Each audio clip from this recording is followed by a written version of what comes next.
And know your rights. As long as you have solid grounds for reasonable suspicion, you can refer an employee to get an immediate drug or alcohol test.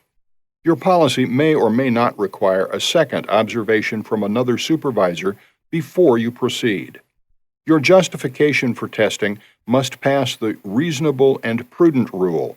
You have evaluated the situation fairly and taken appropriate action. Examine your evidence. Reasonable suspicion based on cumulative or long-term indicators is generally not sufficient to justify a test.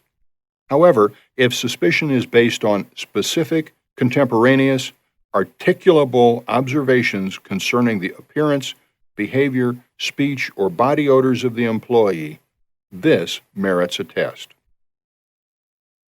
Here's a warning.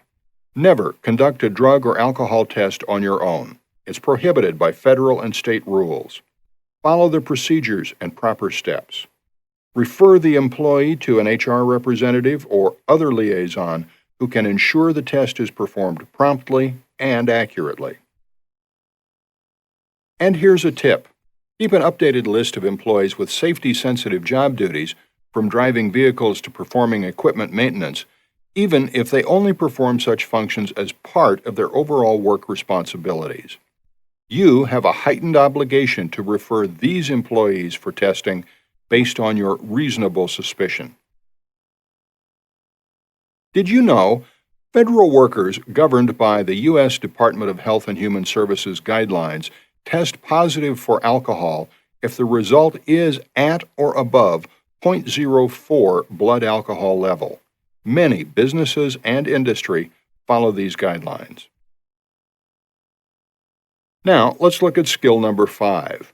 Communicate your suspicion to the employee. Confronting your employee is never easy. Lay the groundwork for a smooth, decisive intervention. Examine your motivations. Concern for safety should override all other considerations. This is not a time for scolding, lecturing, or expressing disappointment. Your goal is to direct the individual to the proper channels consistent with your drug testing policy and procedures, so a drug test can be administered.